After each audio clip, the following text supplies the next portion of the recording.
Hello everyone, welcome back to my channel. So guys, हम इस FF का last part explain करते हैं। हमने लास्ट सीन में देखा था कि वांग जी जो विंग को बैक हक करता है तो विंग उसे बहुत बुरी तरीके से एक धक्का दे देता है, जिससे वांग जी सीधा जाकर दीवार पर लगता है उसकी डार्क पावर की वजह से, और ईलिंग लोहे की वजह से उसमें और ज़्यादा पावर आ चुकी थी, जिससे विंग एक डिमोनिक और एक बहुत ज़्यादा स्ट्रॉन्ग अल्फा बन चुका था। और फिर विंग जो कि वांग जी से माफ़ी मांगता है और वांग जी को हक कर लेता है।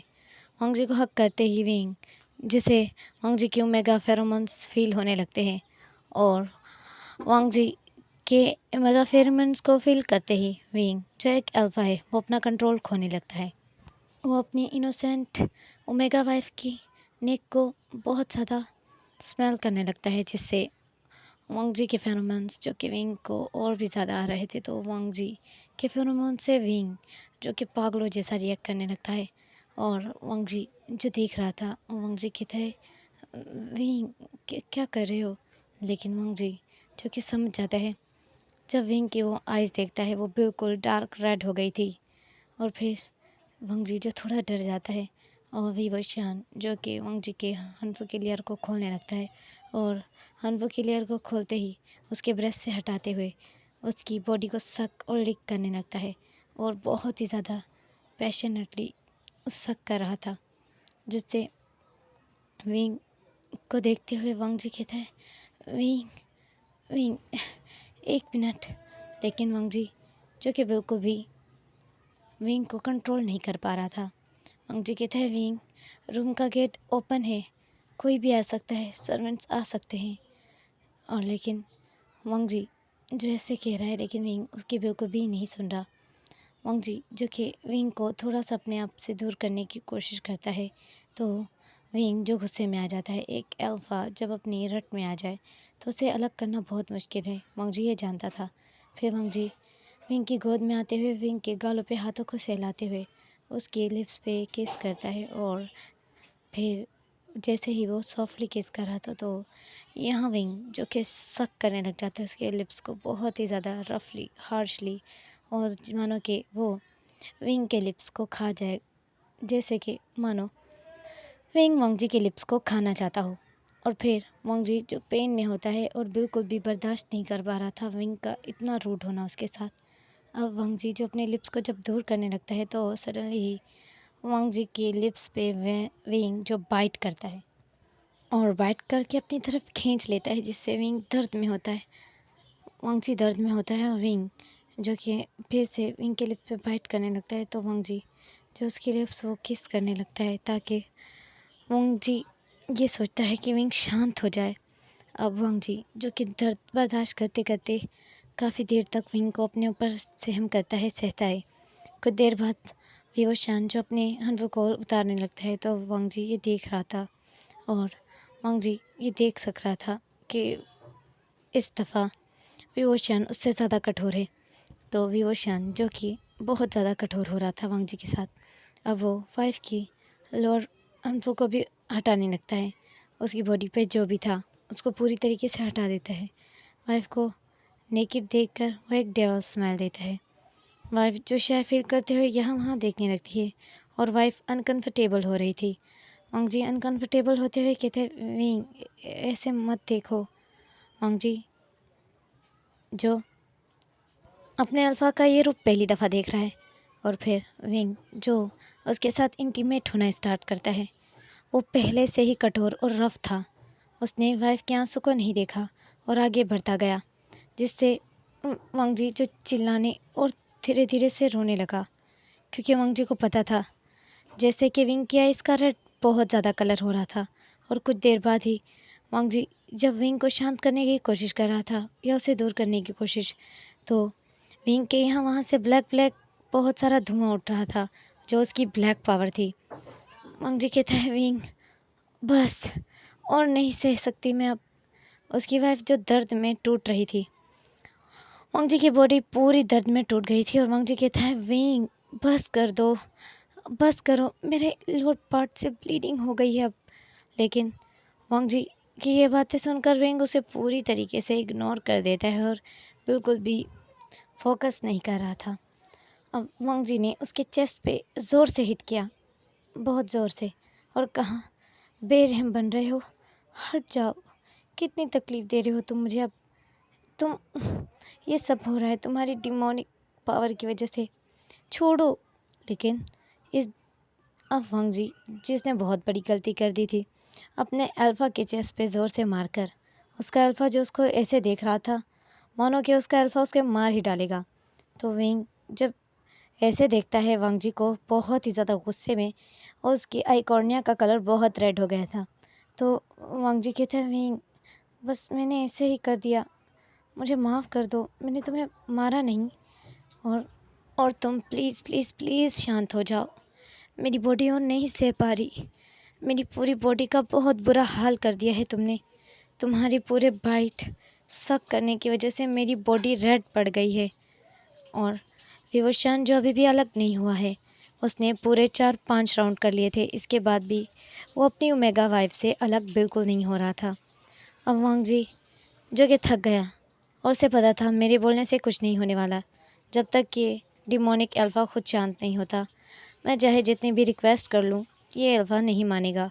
अब मुझे खुद ही इसे शांत करना होगा। अब वांग जी ने अपनी टांगों को कस के विंग की कमर में जकड़ लिया, क्योंकि उससे अपना लोअर पार्ट और थाइस, इनर थाइस बिल्कुल भी फील नहीं हो रहे थे, और उसे लिक्विड टाइप कुछ फील हो रहा था, जो कि उसका ब्लड था, जो कि उसकी इतना ओवर इंटीमेट होने की वजह से ब्लीडिंग हो रही थी कंटिन्यूसली। अब वांग जी ने विंग का फेस अपने ब्रेस्ट पे रख दिया, और वांग जी की सांसें बहुत तेज़ थी। वांग जी ने गहरी सांसें लेते हुए कहा, विंग शांत हो जाओ, बस कर दो।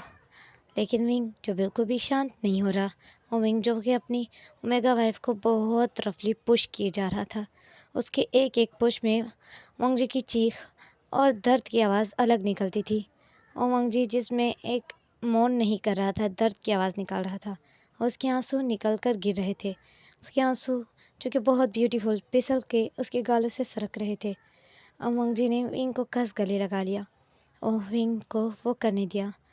वांग जी को अपने गर्भाशय तक विंग की जो हिट करने से फीलिंग आ रही थी, विंग की इतनी ज़्यादा डीपली इंटीमेट होने की वजह से वांग जी की जो लोअर पार्ट है और वांग जी की जो बेली है, उसमें भी पेन होना स्टार्ट हो गया था।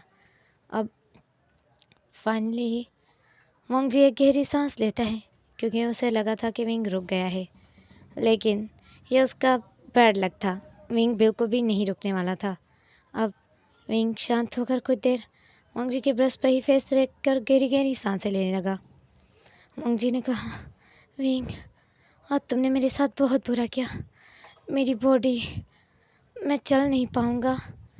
तो वांग जी ने जब ऐसा कहा, विंग ने एक डेवल सी स्माइल दी और कहा, पर मैं चाहता हूँ तुम उठ भी ना पाओ वांग जी।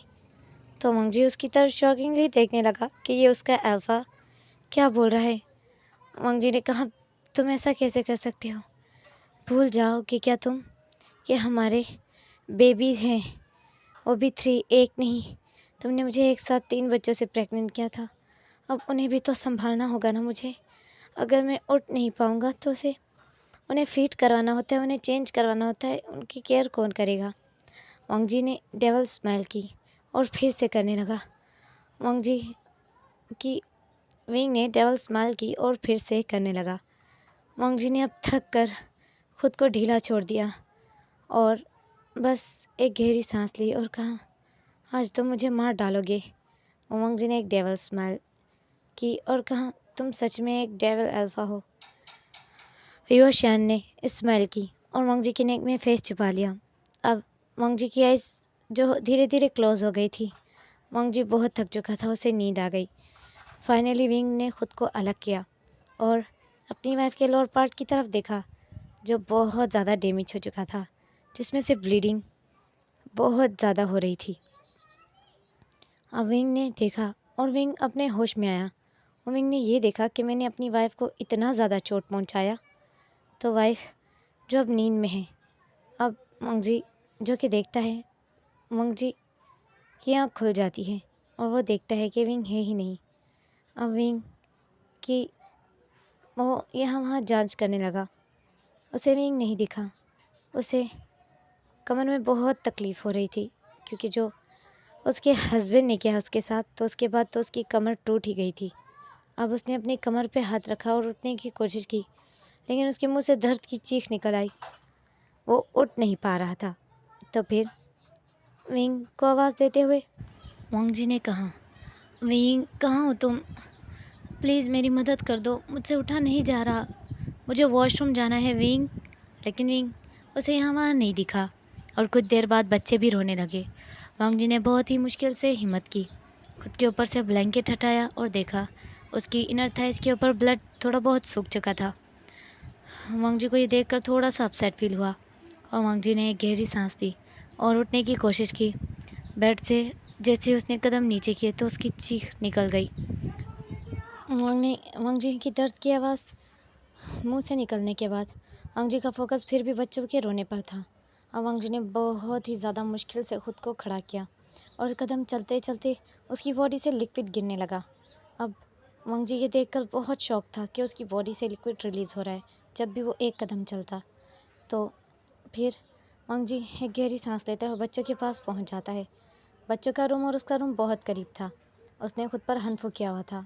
उसने खुद को पहले हनफू में कवर किया और बाद में बच्चों के पास पहुंचने के बाद उसने अपने हनफू को कंधे से नीचे गिराया और दोनों बेबी को फीड करवाया। और तीसरा बेबी जो उसकी गोद में था वो कंटिन्यूसली रो रहा था। और वांग जी जो बहुत कमर में दर्द की वजह से बैठ भी नहीं पा रहा था, तो वांग जी जो कि बेड का जो हैंडल होता है उसके सहारे बैठ गया और दूसरे बच्चे को थपथपाने लगा। अब फाइनली दोनों बच्चों ने मिल्क पिया और वांग जी ने तीसरे बच्चे को मिल्क पिलाना स्टार्ट किया। वांग जी ने जब तीसरे बेबी को मिल्क पिलाया तो वो भूखा ही रह गया था। उस बेबी के लिए मिल्क कम ही बचा था। तो फिर वांग जी ने एक गहरी सांस ली और कहा, आयान मुझे माफ़ कर दो, मम्मा ने रात को इतना कुछ नहीं खाया था, इसीलिए आज मम्मा की बॉडी ने बहुत कम मिल्क प्रोड्यूस किया है, मम्मा को माफ़ कर दो। और फिर अब वांग जी ने सोचा कि इसकी भूख कैसे मिटाऊं। वांग जी ने अब कुछ देर बाद एक जूस लिया और उसे अपने छोटे से बेबी को चम्मच से पिलाने लगा, लेकिन वो बेबी जो बिल्कुल भी नहीं पी रहा था, उसे मम्मा का मिल्क ही चाहिए था। फिर वांग जी ने एक गहरी सांस ली और कहा, थैंक गॉड पर तुम शांत हो। फिर वांग जी ने खुद को फ्रेश किया। फ्रेश करते हुए भी उसकी चीखें और आवाज़ें निकल रही थी। अब काफ़ी देर बाद उसने हनफू पहना और कमर पे हाथ रख कर चलने लगा। उसने किचन में जाकर देखा, घर में कोई सर्वेंट नहीं था। विंग ने सारे सर्वेंट्स को निकाल दिया था काम से। उसे बिल्कुल भी नहीं पसंद जब वो और अपनी वाइफ के साथ हो तो उसको कोई भी सर्वेंट नहीं अच्छा लगता। वांग जी ने खाना बनाने के बाद हस्बैंड का इंतज़ार किया और दोनों बच्चों को गोद में लेकर खिलाने लगा। और दूसरा बच्चा जो कि बेड पर लेटा हुआ था, अब उसने आयान को गोद में लिया हुआ था, क्योंकि उसे डर था कहीं आयान रोने न लग जाए माँ के दूध के लिए। अब वो काफ़ी देर आयान को खिलाने के बाद उसने देखा कि आयान नींद में जा रहा है। आयान कुछ ही देर में सो गया। अब वांगशन और ईजान दोनों जाग रहे थे। अब वांग जी ने कहा, तुम दोनों शैतान बाप पर गए हो, बिल्कुल भी नहीं सोना। यहाँ पर विवोशान जो अपनी पावर्स को कंट्रोल नहीं कर पा रहा था, उससे अजीब अजीब चीखें और रोने की आवाज़ें आ रही थी। और विवोशान जो समझ नहीं पा रहा था। यहीं पर सीन कट हो जाता है। विवोशान जो बहुत ज़्यादा, उसकी आइज़ रेड हो गई थी और उसके माउथ से भी ब्लड निकल गया था। वो इस पावर को कंट्रोल नहीं कर पा रहा था। वांग जी ने सडनली फील किया कि किसी ने उसे बैक हक किया। वांग जी ने नाराज़ होते हुए कहा, तुम देर से आए, मुझे बात नहीं करनी। विंग ने कहा, अच्छा अच्छा ठीक है, माफ़ कर दो। नहीं, मुझे नहीं करनी बात, हट जाओ। अच्छा मेरी बात तो सुनो। नहीं, मुझे नहीं करनी बात, हट जाओ। और कुछ ही देर में वांग जी जो ज़ोर ज़ोर से रोने लगा। विंग ये देखकर शॉक रह गया कि उसकी ओमेगा वाइफ रो रही है। अब वो लेट गई। वांग जी जो कि बैठा हुआ था और वो जो कि विंग उसे बार बार पकड़ रहा था, तो वो झुकता ही जा रहा था। वांग जी पूरी तरीके से लेट चुका था और वांग जी की आंसू जो निकल रहे थे। वांग जी को विंग ने कहा, वांग जी क्या हो गया है? वांग जी ने गुस्से में कहा, कल रात जो तुमने किया मेरे साथ, उसके बाद मुझसे उठा नहीं जा रहा था और उसके बाद तुमने यहाँ तक कि मेरी हेल्प करने के लिए पूछा भी नहीं और अचानक ही कहीं चले गए और अब आ रहे हो। दोपहर हो गई है, मैंने सुबह से कुछ नहीं खाया और आयान भी भूखा है, तुम्हारी वजह से हुआ सब कुछ। दूर रहो, अब करीब भी मत आना। वांग जी जो कि वहाँ से उठकर चला गया और बाहर बैठ गया। तो वांग जी जो गुस्से में है, अब विवशान जो कि कहता है चलो आओ खाना खाते हैं। क्यों, तुम्हें कैसे फिक्र हो गई वाइफ की? वाइफ भूखी रहे तुम्हें उससे कोई फ़र्क ही नहीं पड़ता, और वाइफ की वजह से बच्चे भी भूखे रहे तुम्हें कोई फ़र्क नहीं पड़ता। विवशान ने गहरी सांस ली और अपनी वाइफ को ब्राइडल स्टाइल में कैरी कर लिया और वाइफ ने अपने आप को हिलाना स्टार्ट कर दिया।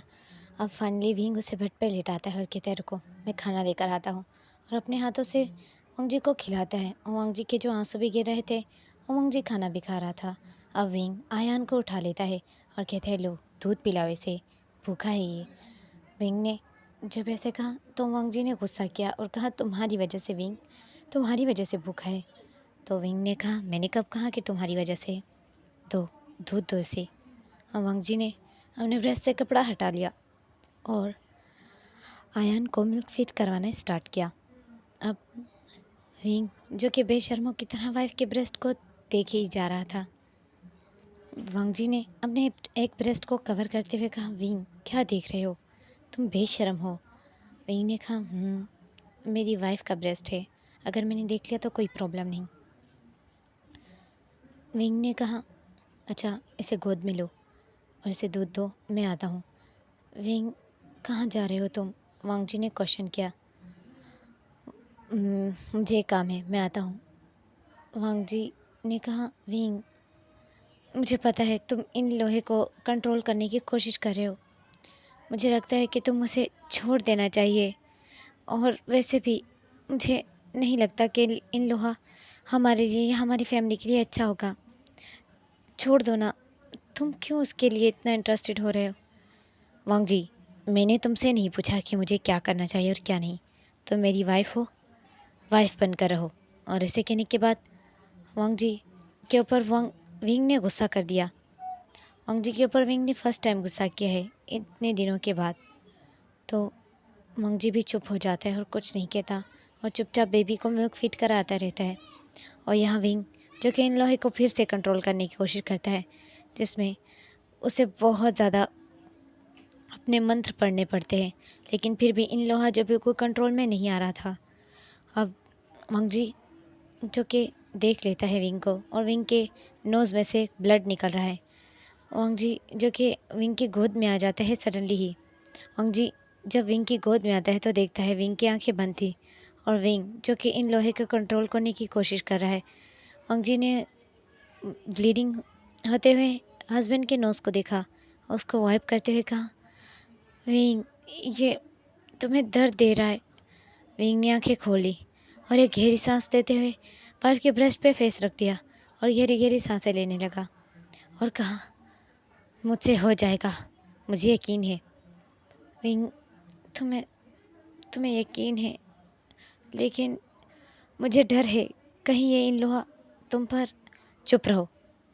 और वांग जी जो चुप हो गया। अब वांग जी ने कहा मेरी गलती है विंग, तुम्हें जो करना है करो, मैं आइंदा से कोई सवाल नहीं करूँगा और ना ही तुमसे किसी बारे में पूछूंगा। तुम दिन में आओ या रात में, मुझे कोई फ़र्क नहीं पड़ना चाहिए। अब विंग ने वाइफ की आंखों में आंसू देखे और वाइफ जो चुपचाप उठकर वहाँ से चली गई। अब वांग जी जो कि अपसेट है और बेड पर लेटा हुआ है, विवोशान ने उसे हक किया और कहा क्या हुआ? मुझे पता नहीं चला मैंने कैसे ऐसे तुमसे बात कर दी, माफ़ कर दो। वांग जी ने कहा मुझे तुम्हारे पास नहीं रहना, दूर रहो। और विवोशान जो उसके ऊपर आ गया और कहा क्या कहा तुमने? विंग मुझसे दूर रहो। अब वांग जी ने जब चिल्ला कर कहा तो विंग जो गुस्से में दूर हो गया और कहा ठीक है, और विंग जो रूम से बाहर चला गया। और वांग जी जो अपना फेस दूसरी तरफ टर्न कर आंखों से आंसू बहाते हुए रोने लगा। उनके बीच में कुछ चीज़ें मिसअंडरस्टैंडिंग हो रही थी। तो फिर अब वांग जी जो कि देखता है पूरे 2 दिन गुजर गए, विंग घर नहीं आया। उसकी ओमेगा वाइफ शाम तक बाहर बैठी रहती और हस्बैंड का आने का वेट करती, लेकिन विंग जो घर नहीं आता था। फिर वांग जी जो बहुत अपसेट हो जाता है और उसकी आंखों से आंसू बहने लगते हैं। पूरे 5 दिन हो गए विंग, लेकिन तुमने ये तक नहीं पता क्या तुम्हारी वाइफ कैसी है, बच्चे कैसे हैं। ये बच्चे सिर्फ मेरी ज़िम्मेदारी नहीं, तुम्हारी भी ज़िम्मेदारी है। तुम्हारे तीनों बच्चे, इनमें से दोनों को मैं कभी कभी गोद में लेकर बैठकर तुम्हारा घंटों इंतज़ार करता हूँ। शायद तुम आ जाओ। हर शाम मैं इन बच्चों को गोद में लेकर बैठा रहता हूँ, तुम्हारे आने का इंतज़ार करता हूँ, लेकिन तुम नहीं आते। आखिर तुम कहाँ हो वीन? और वो ऐसे सोचकर अपसेट हो जाता है।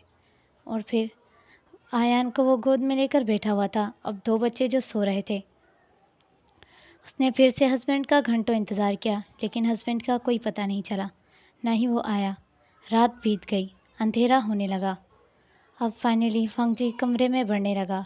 सारा दिन बाहर बैठ बैठ कर उसकी कमर में दर्द हो गया था और उसने आयान को उठाया। आयान ने माँ की रिबन को कस पकड़ा अपने हाथों में और नींद में चला गया। आयान जो नींद है। और फिर आयान को उसने सहलाते हुए सुला दिया बिस्तर पर और बिस्तर बनाने लगा, शायद इस उम्मीद में कि विंग आ जाए और खाना, जो कि अब भी गर्म है। वांगजी को मजबूरन कभी कभी खाना खाना पड़ता था, लेकिन उससे खाना खाया नहीं जाता था। हस्बैंड के बगैर उससे बिल्कुल भी खाना नहीं खाया जा रहा था इन दिनों में। वांगजी फिर से इंतज़ार करने लगा। वांगजी कभी कभी पूरी पूरी रात इंतज़ार करता था बैठकर, लेकिन कभी कभी उसे नींद भी आ जाती थी। वांगजी, जो कि अब आंसू गिराते हुए सोचने लगा, क्या तुम्हें कोई फ़िक्र नहीं तुम्हारी वाइफ की, तुम्हारे तीनों बच्चों की? तुम कब से गए हो? आज पूरे 6 दिन हो जाएंगे, लेकिन तुम्हें कोई पता नहीं है कि वाइफ तुम्हारे इंतज़ार में सारा सारा दिन बाहर बैठी रहती है, वेट करती है। बच्चे और वाइफ अकेली है, कोई सर्वेंट नहीं है हमारे साथ। यहाँ के बैंकिंग को भी तुमने दूर भेज दिया है कहीं। मुझे अकेला रहना पड़ता है। घर में से कुछ सामान भी ख़त्म हो चुका है। मैं किसे बोलूँ, कहाँ जाऊँ? क्या तुम्हें कोई भी फ़िक्र है वांगजी? ये सब सोचकर अपसेट होता है। और सडनली वांगजी जो फील करता है कि रूम में कोई आया, तो विंग ने देखा कि वांगजी, जो कि अपसेट होकर खाने की टेबल पे फेस रख के बैठा हुआ था, हेड डाउन होकर। और विंग ने स्माइल करते हुए वाइफ को हक कर लिया और कहा, तुम अभी तक जाग रहे हो? वांगजी ने कोई जवाब नहीं दिया। वांगजी ने कहा, गुस्सा उतर गया तुम्हारा, वापस लौट आए। वाइफ ने सिर्फ दूर रहने को कहा, तुम्हें गुस्सा आ गया और पूरा 6 दिन घर नहीं आए। वांगजी, मैं फिर से वो बातें नहीं करना चाहता जिससे मेरा मूड पूरी तरीके से ख़राब हो जाए। अगर तुम नहीं चाहते कि मैं वापस आता तो मैं अभी ही चला जाता हूँ। और विंग उठकर जाने लगा। वांगजी ने कहा, विंग ऐसा मत करो, मैं और तुम्हारे बच्चे अकेले होते हैं, मुझे डर लगता है अकेले, प्लीज़ मत जाओ। आई एम सॉरी, मैं फिर तुमसे कभी नहीं पूछूंगा, मुझे माफ़ कर दो। मुझे बस फ़िक्र हो रही थी विंग। और विंग की आइज़ जो रेड थी, और उसने वाइफ को कहा कि फ़िक्र हो रही थी। अगर तुम्हें मेरी फ़िक्र हो रही थी तो तुम, जब मैं घर में आया तो तुमने मुझे हग किया?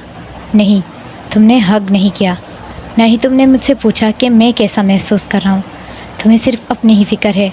अब कुछ ही देर में आयान रोने लगा और वांगजी जो कि चुप हो गया, और विओशियन जो गुस्से में है वो जाकर बिस्तर पर लेट गया। वाइफ जो अपसेट होकर आयान को मिल्क फीड कराने लगी, और वाइफ ने रोते हुए फेस से कहा, विंग खाना खा लो। मुझे नहीं खाना, सो जाओ। मैंने भी नहीं खाया विंग, तुम्हारे लिए खाना खा लो, आयान भूखा है। विंग, क्या तुम मेरी बात सुन रहे हो? विंग ने वाइफ को पूरी तरीके से इग्नोर किया और दूसरी तरफ मुँह कर लिया और सो गया। वाइफ जो पूरी तरीके से अपसेट हो गई, और अपसेट होने के बाद उसने बेबी को फीड कराने के बाद बाबा के पास लेटा दिया और कहा, आयान तुम बाबा के पास सो जाओ, माँ आती है। और विंग की आँख जो लग गई थी उसे नींद आ गई थी, और वांगजी जो कि वॉशरूम में जाकर ज़ोर ज़ोर से रोने लगा, और नहाते हुए उसकी रोने की आवाज़ बाहर तक आ रही थी। वो टूट कर रोने लगा और वो बहुत ज़्यादा टूट चुका था, अपसेट हो गया था कि उसका हस्बैंड उसके साथ ऐसा बिहेव आखिर क्यों कर रहा है। क्या ये उसकी गलती है कि उसने ये बोल दिया कि वो अपने हस्बैंड के साथ कुछ टाइम स्पेंड करना चाहता है, या तो ये बोल दिया कि वो कुछ दिन आराम चाहता है, या तो मेरी ये गलती है कि मैंने उसे मना किया, इन लोहे से दूर रहने का कहा, ताकि उसी को तकलीफ़ ना हो। क्या वो मेरी बात को क्यों नहीं समझता? मुझे बस उसकी फ़िक्र है, हमारे बच्चों की फ़िक्र है। अगर उसे कुछ हो गया तो हमारे बच्चों और मेरा क्या होगा? क्या उसने कभी ये सोचा भी है? और फिर से वांगजी रोने लगा। वांगजी ने खुद को वाइट कलर के हंफों में कवर किया और दूसरी तरफ फेस करके सो गया, और वो उसे नींद नहीं आ रही थी। उसकी आंखों से अब भी आंसू निकल रहे थे। अब विंग ने महसूस किया वांगजी को ज़ोर ज़ोर से रोता हुआ और उसकी सिसकियाँ। अब विंग ने आयान को देखा जो सो चुका था। विंग ने आयान को उठाया और पालने में लिटा दिया। लेटाने के बाद आयान को थपथपाया क्योंकि उसकी आंख खुल गई थी, और आयान जो कुछ ही देर में सो गया क्योंकि उसकी नींद पूरी तरीके से नहीं टूटी थी। अब वांगजी ने अपनी आंखें बंद कर ली थी। विंग ने वाइफ की तरफ मुड़कर देखा। वाइफ नींद में है। विंग ने वाइफ को बैक हग कर लिया और एक गहरी सांस ली और उसकी नेक में फेस रब किया हुआ कहा, वांगजी, तुमने खाना नहीं खाया, उठो और खाना खा लो। विंग ने वांगजी को दोबारा से कहा, लेकिन वांगजी ने बिल्कुल नहीं सुना। उसने अपनी आंखों को वैसे ही बंद रखा और प्रिटेंड किया कि वो नींद में है। विंग ने कहा, मुझे पता है तुम नींद नहीं हो, उठ जाओ। लेकिन विंग जितनी बार उसे ऐसा कह रहा था, वाइफ ने उसे पूरी तरीके से इग्नोर किया और आंखें बंद ही रहनी थी। अब विंग को गुस्सा आया। विंग ने ज़बरदस्ती वांगजी को उठाकर बिठा दिया और वांगजी जो उसकी तरफ देखने लगा। विंग ने वांगजी के हाथ से पकड़ा और सीधा करके बिठा दिया और विंग ने कहा, उठो, खाना खाओ। वांगजी फिर से अपने ऊपर चादर करके लेट गया और कहा, मुझे नहीं भूख, मुझे सोने दो, नींद आ रही है, मैंने खाना खा लिया था। वांगजी को पता था कि अगर वो ऐसा कहेगा तो शायद विंग उसे अकेला छोड़ दे, लेकिन विंग जो उसे बिल्कुल भी समझ पा रहा था कि विंग ये समझ पा रहा था कि वांगजी मुझसे झूठ कह रहा है, तो वांगजी को जो बहुत बुरा लग रहा था, वह हस्बैंड के सामने बस रोना नहीं चाहता था और ना ही अपना रोना दिखाना चाहता था। तो वांगजी ने कहा, नहीं है वो, खा लिया मैंने खाना, छोड़ दो अकेला, सोने दो मुझे। अब विंग को गुस्सा आया। विंग ने वाइफ को ब्राइडल स्टाइल में बेड से कैरी कर लिया और ज़बरदस्ती गोद में बिठाया। विंग के ऊपर वांगजी चिल्लाने लगा और कहा, छोड़ो, हटो, मेरे पेट को छोड़ो, दर्द हो रहा है। वांगजी को विंग ने बैक हक किया हुआ था और गोद में बिठाया हुआ था, और वांगजी जो उसकी गोद से उठने की कोशिश कर रहा है। वांगजी की टमी के ऊपर विंग ने दोनों हाथों से टाइटली ग्रिप किया हुआ था और विंग ने कहा, वांगजी, गुस्सा आ रहा है मुझे। वांगजी ने कहा, मुझे नहीं डर लगता। और फिर विंग ने कहा, तुम खाओगे या नहीं? वांगजी ने कहा, नहीं खाना। तुम्हें नहीं समझ आई? मुझे नहीं खाना, छोड़ो, गुस्सा आ रहा है मुझे, छोड़ दो, मुझे नींद आ रही है, मुझे सोना है। वांगजी, बस, मैं बहुत गुस्से में हूँ पहले से, मेरा दिमाग ख़राब हो जाएगा। विंग ने अपने दांतों को जकड़ते हुए गुस्से में मुट्ठी बंद करके कहा। वांगजी जो उसकी तरफ देखने लगा। हस्बैंड की रेड आइज़ देखकर वाइफ अंदर से थोड़ा डर गई, फिर भी प्रिटेंड किया जैसे वो नहीं डरती और कहा, मुझे नहीं फ़र्क पड़ता, छोड़ो। अब वांगजी को विंग ने ज़बरदस्ती पेट से टाइटली पकड़ा और बिठा दिया और कहा, खाना खाओ। और वांगजी ने नूडल्स, विंग छोड़ो, मेरी मेरी टमी दुख रही है, दर्द हो रहा है, विंग छोड़ो मुझे। लेकिन विंग ने नहीं छोड़ा और नूडल्स का बाउल करीब किया और चॉपस्टिक से कुछ नूडल्स पकड़े और वांगजी के लिप्स के करीब किया। वांगजी ने मुंह दूसरी तरफ मोड़ा और नूडल्स के बाउल के ऊपर ज़ोर से हाथ मारा, जिससे वांगजी का कहीं ना कहीं हाथ भी जल गया था और नूडल्स का बाउल जो पूरी तरीके से ज़मीन पर गिर गया था, सारे नूडल्स नीचे गिरे हुए थे। अब वांगजी जो कि उसकी गोद से उठ गया और कहा, नहीं खाना, तुम्हें नहीं समझ आया। और विंग भी उठ गया और विंग ने ज़ोर से थप्पड़ मारा वाइफ के मुंह के ऊपर। वाइफ के गाल लाल हो गए और वाइफ जो शॉक रह गई। और वांगजी ने जब अपने मुंह पर हाथ रखा तो उसे इतना गर्म महसूस हुआ अपना गाल। और फिर विंग जो उसकी तरफ देखने लगा और कहा, नहीं खाना खाना। हम्म, मना करोगी तुम मुझे? और वांग जी की आंखों से आंसू निकलने लगे। वाइफ की आंखों के आंसू देखकर विंग ने शर्मिंदा महसूस किया और वाइफ जो चुपचाप वहाँ से उठ गई और दूसरी तरफ मुंह कर कर खड़ी रह गई और उसकी आईज जो रेड हो गई थी और वाइफ के माउथ से भी ब्लड निकल गया था थोड़ा बहुत। वो विंग की स्ट्रॉन्ग थप्पड़ को वाइफ बर्दाश्त नहीं कर पाई। वाइफ के लिप्स से भी ब्लड निकल रहा था। और विंग ने एक गहरी सांस ली और कहा, साफ करो इस सबको। ये मुझे गंदगी बिल्कुल नहीं पसंद। जो चीज़ तुमने गिराई उसे साफ करो। और वांग जी को ये कहने के बाद विंग फ्रेश होने के लिए चला गया। वांग जी जिसने रोते हुए उस जगह को देखा जहाँ पर नूडल्स और चॉपस्टिक नीचे गिरी हुई थी। वांग जी ने बाउल उठाया नूडल्स का, जो पूरी तरीके से चकनाचूर हो गया था। वो बाउल उठाने के बाद वाइफ ने पूरी जगह को क्लीन किया और क्लीन करने के बाद दिए को या मोमबत्ती, उस ज़माने में मोमबत्ती या दिया होता था, लाइट तो होती नहीं थी, उसे बुझाते हुए चुपचाप लेट गई। वांग विंग जो कि नहा कर आया और उसने देखा कि वाइफ लेटी हुई है। अब उसने वाइफ को सीधा कर लिया। वाइफ जिसने अपनी आंखें खोली और अंधेरा था, विंग को नहीं दिख रहा था। बस ये महसूस हो गया कि वाइफ जाग रही है, लेकिन उसका फेस नहीं दिख रहा था क्योंकि वांग जी ने मोमबत्ती को बुझा दिया था और दिए को भी। वांग जी की लिप्स के ऊपर विंग ने अपने लिप्स रखे और प्रेस करते हुए सक करने लगा। वांग जी के लिप्स से उसे अलग टेस्ट आने लगा और वांग जी के लिप्स को उसने टच किया तो उसे लिक्विड टाइप महसूस हुआ और उसे ब्लड महसूस हुआ वाइफ के लिप के ऊपर। उसने वाइफ के मुंह को अपनी तरफ किया और कैंडल को जलाया और देखने लगा। वाइफ के लिप्स और माउथ से ब्लड निकल रहा था। विंग ने वरिड होते हुए वाइफ को देखा और कहा, ये क्या हुआ? और वाइफ के हाथों में भी वाइफ ने जब बाउल उठाया था तो गुस्से में अपने हाथों में उस बाउल के जो टुकड़े टुकड़े थे ना, उसे अपने हाथों में बहुत कस के पकड़ा, जिससे उसके हाथों में भी चोट लग गई थी।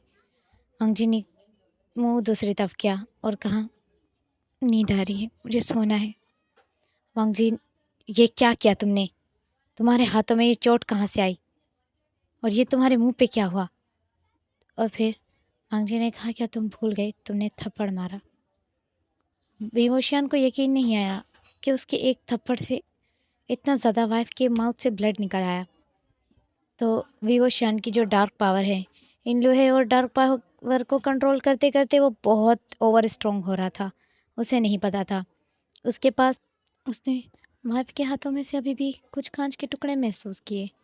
वाइफ के नरम हाथों में से उसने उस बाउल के कांच के टुकड़े निकाले और वाइफ के हाथों को किस किया और उस पर पट्टी की और कहा, तुमने जानबूझ के ऐसा किया? वाइफ ने कोई जवाब नहीं दिया और वाइफ ने अपने हैंड क्लियर को खोल दिया और कहा, ये लो, तुम्हें जो करना है कर लो, मुझे बाद में बेबी को मिल्क फीड करा कर सोना भी है। विंग ने कहा, तुम्हें क्या लगता है मुझे बस यही चाहिए तुमसे? अगर मुझे यही सब चाहिए तो मुझे बाज़ार में बहुत सारे ओमेगा और बहुत सारी वुमेंस मिलती हैं। मैं सिर्फ तुम्हारा प्यार चाहता हूँ और मैं चाहूँ तो मैं एक किंग हूँ। मैं किसी की भी बॉडी को अच्छे से यूज़ कर सकता हूँ। मैं तुम्हारी बॉडी को भी यूज़ कर सकता हूँ, लेकिन तुम मेरी वाइफ हो, मैं तुम्हारी रिस्पेक्ट करता हूँ। और विंग ने वांग जी की हनफों को ऊपर कर दिया उसकी और कहा, सो जाओ।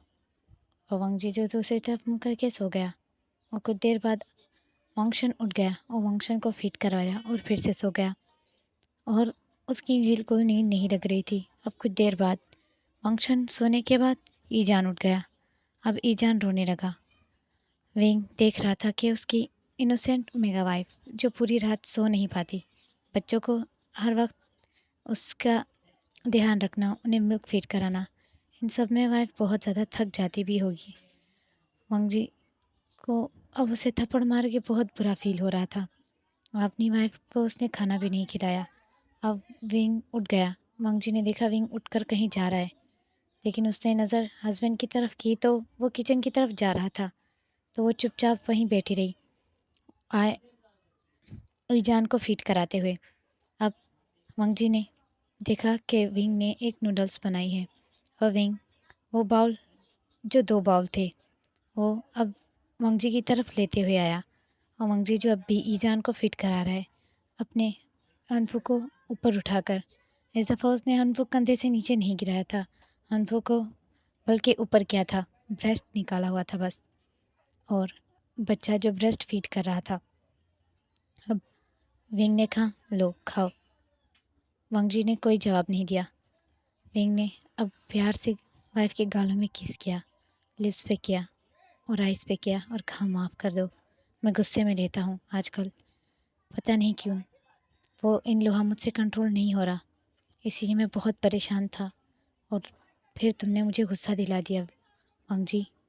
और फिर उसने वाइफ को प्यार से चॉपस्टिक से थोड़े से नूडल्स ऑफ़र किए, और वाइफ ने चुपचाप माउथ ओपन किया और नूडल्स खाने लगी। वाइफ की आंखें बड़ी बड़ी हो गई नूडल्स खाकर, क्योंकि वो बहुत ज़्यादा स्पाइसी थी।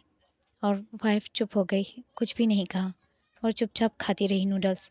विंग ने अब वाटर ऑफ़र करते हुए कहा, लो पानी पियो। और वाइफ जो चुपचाप पानी भी पीने लगी, उसने उफ तक नहीं की कि इसमें बहुत मसाला है या कुछ भी, वो बस चुपचाप खाती रही। अब विंग ने देखा कि वंग जी ने पूरा बाउल खाली कर दिया है, और उसने पूछा, और चाहिए? वंग जी ने कहा, वंग जी ने हाँ में सर हिलाया। और फिर विंग महसूस कर पा रहा था, उसकी वाइफ आधे बाउल से ज़्यादा नहीं खाती, तो उसकी वाइफ को कितनी भूख लगी होगी, जो उसने इस दफ़ा हाँ कर दी। और फिर उसने फिर से अपनी वाइफ के लिए उस नूडल्स बाउल को भरा और कहा, लो खाओ, और अपने हाथों से खिलाने लगा। ईजान भी मिल्क फीड कर रहा था मम्मा का। अब ईजान ने अपना माउथ दूर किया ब्रश से और देखने लगा माँ की तरफ। माँ के लिप्स में जो कि नूडल्स का जूस लगा हुआ था, और वो जो कि नूडल्स को स्विप करते हुए ऊपर की तरफ खींच रही थी। और वांगशन जो मुंह खोलते हुए नूडल्स की तरफ देखने लगा। माँ ने मुस्कुराया धीमी से और कहा, ईजान, ये तुम्हारे खाने की चीज़ नहीं है, माँ को ऐसे मत देखो। और वांग विंग के दिमाग में एक नोटिस आइडिया आया। उसने नूडल्स को थोड़ा सा छोटा सा नूडल्स लिया, और उसने ईजान के माउथ में रख दिया। और वांग जी जो परेशान होते हुए जल्दी से ईजान को ऊपर उठाया और उसके माउथ से उस नूडल्स को फेंका। और ईजान जो अपने टंग को सक करके फील करने लगा उसका टेस्ट, और उसने चीखना और रोना स्टार्ट कर दिया, क्योंकि उस छोटी सी नन्ही सी जान को मिर्ची लग गई थी। और विंग, ये तुमने क्या किया? ये जान अभी बच्चा है, उसे हम ऐसी चीज़ें नहीं खिला सकते। तो विंग ने मुंह बनाया और कहा, पर वो मेरा बच्चा है, तो मैं उसे कुछ भी खिला सकता हूँ। विंग, तुम। लेकिन विंग की बातों को इग्नोर करते हुए उसने ईजान को देखा जो रो रहा है, तो उसने जल्दी से अपने ब्रेस्ट के करीब किया और उसे दूध देना स्टार्ट किया। वो कुछ ही देर में शांत हो गया, और उसकी छोटी छोटी आंखों से आंसू की बड़ी बड़ी बूंदें गिर रही थी। विंग की तरफ वांग जी ने गुस्से में देखा और चुप रहा। अब कुछ देर बाद उन्होंने अच्छे से जब फूड खा लिया, तो विंग जो कि बाउल को लेकर धोने लगा, तो वाइफ देखकर ये शौक थी कि विंग उन बर्तनों को खुद धो रहा है। विंग, मैं धो, लेकिन विंग ने पीछे मुड़कर कहा, तुम फीड कराओ उसे, मैं कर लूँगा। तो फिर वांग जी ने बेबी को फीड कराकर उसे सुलाया और एक गहरी सांस ली। इस वक्त में 3 बज चुके थे रात के, और उसने नन्ही सी जान को थपथपाना स्टार्ट किया ताकि नन्ही सी जान आराम से सो जाए। तो उसने दूसरी तरफ देखा, वांगशन और आयान चैन से सो रहे हैं। अब उसने छोटे बच्चे को पालने में लिटाया, और उसने देखा कि विंग जो कि अपने सर पर हाथ रखकर चल रहा था, जिससे कि उसे चक्कर आ रहे हों, और वो कुछ ही देर में कमरे में पहुंचते ही ज़ोर से गिर गया। विंग का नाम लेकर वांग जी शॉकिंगली चिल्लाया, और जल्दी से विंग के पास गया और विंग को पकड़ लिया और कहा, विंग तुम ठीक हो विंग? और विंग जो कुछ ही देर में अनकॉन्शियस हो गया उसकी गोद में ही। अब वांग जी ने काफ़ी देर विंग को उठाने की कोशिश की, उसके फेस पे पानी भी डाला, लेकिन उसने देखा उसका हस्बैंड अनकॉन्शियसली कुछ बड़बड़ा रहा है। उसने कहा, विंग तुम क्या बोल रहे हो? लेकिन अब कुछ देर बाद विंग की आइज़ ओपन हो गई, और उसने अपने सर पर हाथ रखा। वांग जी ने उसकी उठने में मदद की और कहा, शांगफू क्या तुम ठीक हो? चांगफू लफ्ज़ सुनकर विंग शॉक हो गया और कमज़ोर नज़र से वाइफ की तरफ देखने लगा और कहा, तुमने क्या कहा? और फिर वांगजी ने कहा, लड़ मतलब कि अटकती हुई ज़बान से, कि वो तुम ठीक हो विंग? और फिर विंग जो उठकर बैठ गया और वक्त को देखने लगा। सुबह के 6 बज चुके थे। तो विंग वाइफ की तरफ नज़र घुमाकर देखने लगा और कहा, क्या तुम अब तक सोई नहीं? तुम ठीक हो? और वाइफ ने कहा, वो तुम ठीक नहीं थे, इसीलिए मुझे नींद नहीं आई। और उसने वाइफ को देखा और फोरहेड पे किस करते हुए कहा, तुम्हें इतनी फ़िक्र है मेरी, और मैंने तुम्हारे साथ रात को बहुत बुरा बिहेव किया, माफ़ कर दो। और ऐसे कहने के बाद वाइफ को टाइट हग किया। वाइफ की आंखों से भी कुछ बूंद आंसू गिर गए और कहा, तुमने बहुत दर्द दिया मुझे, बहुत ज़ोर से थप्पड़ मारा। तुम एक अच्छे हस्बैंड नहीं हो, मैं तुम्हें छोड़कर चली जाऊंगी। और वांग जी की कमर में विंग ने टाइट ग्रिप की और कहा, क्या कहा तुमने? मैं तुम्हें पनिश करूँगा। और विंग की ये बात सुनकर वांग जी घबराते हुए बड़ी बड़ी आंखों से देखने लगा। और वांग जी ने कहा, विंग मुझे छोड़कर मत जाना। और विंग ने कहा, नहीं जाऊँगा।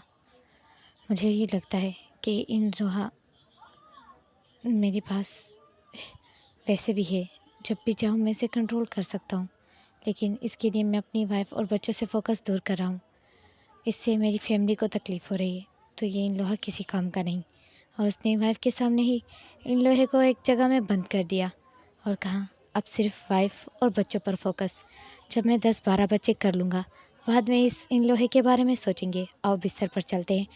वाइफ बड़ी आंखों से देखने लगी और कहा, क्या? उसने कहा, अभी हम 10 या 12 बच्चे करेंगे, उसके बाद ही इन लोहे के बारे में मैं सोचूंगा कि उसे कंट्रोल करना है या नहीं। वाइफ ने बड़ी नज़रें की और कहा, 10-12 बच्चे? तो उसने कहा, 3 पहले से हैं, 3 और करेंगे, और फिर इसके बाद और 3 और 3 और, कितने हो गए? और वाइफ ने जल्दी से विंग के मुंह पर हाथ रखा और कहा, बेरहम, तो मुझे मार डालना चाहते हो? ये 3 बच्चे मैंने बहुत मुश्किल से पैदा किए हैं, अब तुम्हें 12 चाहिए? विंग ने कहा, मुझे लगता है ये 12 कम है, हम 30-25 करते हैं। और वाइफ ने ज़ोर से चेस्ट पे मारा और कहा, बेरहम, इधर आओ मेरे पास, मैं तुम्हें बताती हूँ। 30 बच्चे, रुको, मैं तुम्हें देती हूँ 30 बच्चे। और वांग जी के ये कहने पर विंग मुड़ गया उसकी तरफ और कहा, अच्छा तो तुम देती हो? विंग ने, नहीं, मेरा मतलब है मैं तुम्हें कभी भी नहीं दूँ। तो विंग जो कि वाइफ को बिस्तर पे जल्दी से फेंक देता है और उसके ऊपर आ जाता है। विंग, मैं पूरी रात नहीं सोया, ऐसा मत करना मेरे साथ, मुझे बिल्कुल नींद नहीं है, बेरहम मत बनना विंग। लेकिन विंग जब वाइफ के हनफों को पूरी तरीके से खोल देता है और वाइफ जो हाथ पाँव मार रही थी उसके चेस्ट में मार रही थी, तो वो अपने रिबन से वाइफ के हाथों को बांध देता है। और वाइफ जो शॉक होती है और कहती है, विंग ऐसा मत करना। और विंग जो एक डेविल है, वो तो उसे बिल्कुल भी नहीं छोड़ने वाला था। अब विंग जो कहता है, वांग जी ने कमज़ोर नज़र से विंग की तरफ देखा और मुंह बनाया और कहा, बेरहम, सोने दो मुझे, नींद आ रही है। और विंग ने अपनी वाइफ के टांगों पर देखा जो बहुत ब्लू ब्लू और रेड रेड मार्क थे। तो उसने कहा, ये कैसे हुआ? और उसकी वाइफ की पीठ पे भी बहुत बुरे गहरे नाखून के निशान थे। तो उसकी वाइफ ने कहा, तुमने किया डेविल, उस दिन तुमने किया जिस दिन तुम। फिर वांग जी ने उसे हक कर लिया और कहा, चलो आओ बात लेते हैं। और वांग जी को वो कोल्ड पाउंड में ले गए अपने साथ, लोटस के कोल्ड पाउंड में उन्होंने बात लिया और विंग को हक कर लिया वांग जी ने। और विंग ने देखा कि वांग जी जो कि वहीं पर ही सो चुका है, उसे पानी में भी नींद आ चुकी थी और उसने स्माइल दी। अब सीन शिफ्ट होता है 3 साल बाद। 3 साल बाद वांग जी जो बहुत मुश्किल से चल रहा है और थक गया है और कह रहा है, पता नहीं तुम कहाँ चले गए, तुम्हें अभी मेरे पास होना चाहिए था, और आयान और वंशन भी तुम्हारे साथ हैं और सिर्फ ईजान ही मेरे पास है। ईजान, ईजान, ईजान तुम आ गए। और ईजान ने बाबा को देखा, बाबा ने हक किया हुआ था और वंशन जो माँ की गोद में सोया हुआ है, अब विंग ने पूछा, आयान कहाँ है? ये दोनों तो वापस आ गए।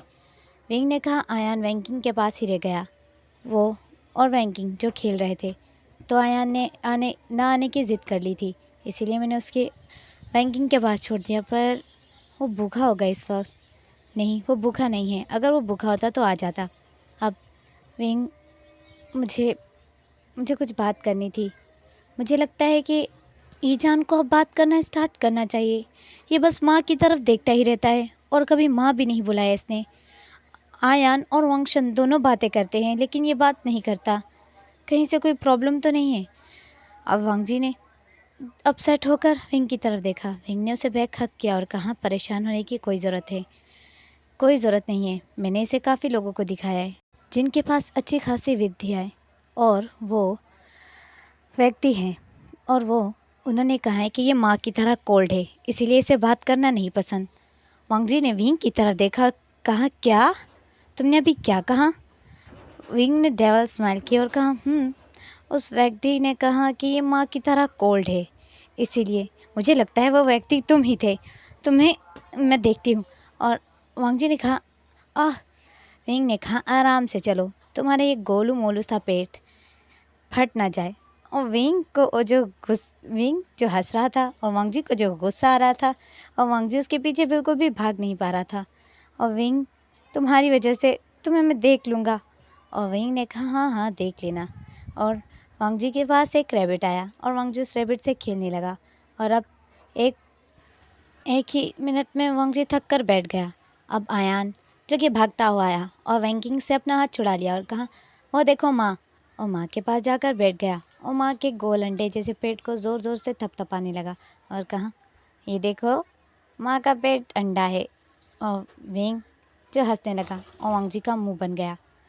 यहाँ पर अब सीन पूरा 1 साल का बाद दिखाया जाता है। 1 साल के बाद सीन दिखाया जाता है कि वांगजी की एक बहुत क्यूट सी एक बेटी थी जिसका नाम शाओ हुआ था। और आयान, वांगशन और ईजान जो बड़े हो चुके हैं, तीनों 4 साल के हो चुके थे, लेकिन उसमें से अभी भी ईजान जो बिल्कुल भी नहीं बोलता, वांगशन और आयान जो बहुत बातें करते थे, लेकिन ईजान बिल्कुल भी नहीं बात करता। अब दोनों बच्चे जो शाह हुआ के साथ खेल रहे थे, लेकिन ईजान जो मुंह बनाकर बैठा है। अब वांगशन ने ईजान से पूछा, तुम्हें क्या हुआ? छोटी बहन है ये, खेलो खेलो इससे, लो। ईजान ने मुंह बनाया और कहा, नहीं। और उसने बस इतना ही कहा। विंग और विंग ने वांगजी की तरफ देखा। विंग ने इशारा किया ईजान को अपनी तरफ आने का। ईजान जो कि बाबा की गोद में आ गया और मुंह बनाने लगा। बार बार शाहुआ को देखकर वो मुंह बनाता था। अब वांगजी ने कहा, आयान, वांगशन, तुम दोनों हट जाओ, ईजान को खेलने दो। और फिर आयान बोलने लगा, माँ, ये तुम्हारे गोल अंडा पेट कहाँ गया? तो वांगजी ने मुस्कुराते हुए कहा, उसमें शाहुआ थी, देखो शाहुआ बाहर आ गई। अंडे में अंडे में अंडे में थी। जो अंडा तुम्हारे पेट में था, उस अंडे में थी। तो वांगजी ने मुस्कुराते हुए कहा, शाहुआ अंडे में थी। माँ, अब फिर से तुम्हारा गोल पेट अंडा कब बनेगा? मुझे पसंद है माँ, मुझे तुम्हारा गोल पेट अंडा बहुत अच्छा लगता है, गोल गोल, बिल्कुल आलू जैसा। और विंग ने कहा, जल्दी हो जाएगा, परेशान मत हो, तुम्हारे लिए तुम्हारा डैड बहुत मेहनत करेगा। और जो वांगजी है उसे गुस्सा आया और कहा, बिल्कुल भी नहीं, इस दफ़ा तो बिल्कुल नहीं। अभी तीनों बच्चे 4-4 साल के हैं और शाहुआ सिर्फ और सिर्फ 3 दिन की है, तो तुम्हें फिर से चाहिए, मार डालूँगी मैं।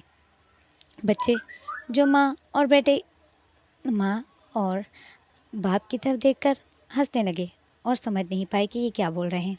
अब ईजान जो कि शाहुआ के पास आकर बैठा और कहा, नहीं तो नहीं है, नहीं है। ईजान की तरफ उसकी मम्मा शॉकिंगली देखने लगी। वांगजी ने कहा, क्या नहीं है? खूबसूरत नहीं है, अच्छी नहीं है। ईजान अच्छा है, ईजान खूबसूरत है। माँ का गोल अंडा पेट ईजान को नहीं अच्छा लगता। और फिर ईजान जो आकर माँ के पेट पर ही बैठ गया। माँ को थोड़ी तकलीफ़ हुई क्योंकि उसने 3 दिन पहले ही बच्चे को जन्म दिया था। और ईजान जो कि माँ के ब्रेस्ट पर थपथपाने लगा और कहा, ये मेरा है, ये भी मेरा है, इसका नहीं। माँ, तुम मेरी हो, इसकी नहीं। तो फिर वांगशन की ये बातें सुनकर विंग और ईजान है विंग और वांगजी हैरान रह गए। वांगजी ने वांगशन को गले लगा लिया और कहा, क्यों, शाहू अच्छी नहीं है? माँ मेरी है, ईजान माँ का, बस। शाहुआ गंदी है वो बच्ची गंदी है, वो माँ की नहीं है। माँ का गोल अंडा पेट गंदा होता है। माँ, तुम मेरी हो। और फिर ईजान के फोरहेड पे किस किया और कहा, इतने दिनों बाद माँ से यही बोलना था तुम्हें और कोई बात नहीं बोलने आई। माँ मेरी है। और वो जो कि माँ के ब्रेस्ट से कपड़ा हटाने लगा और दूध पीने की कोशिश करने लगा। माँ शौक रह गई। ईजान ये 1 साल बाद भी ऐसा कर रहा है कि माँ का दूध पीने की कोशिश कर रहा था। वांगशन और आयान हैरान रह गए ईजान को देखकर। वांगशन और ईजान दो बड़े थे और वांगशन और आयान जो बड़े थे और सबसे छोटा जन्म लेने वाला बच्चा ईजान था। ईजान जो दूध पीने लगा और विंग को देखने लगा दूध पीते हुए। अब वांगजी भी मना नहीं कर पाया अपने मासूम बच्चे को। और मासूम बच्चा जो कि माँ की तरफ देखकर मुस्कुराते हुए बोला, माँ मेरा है ना?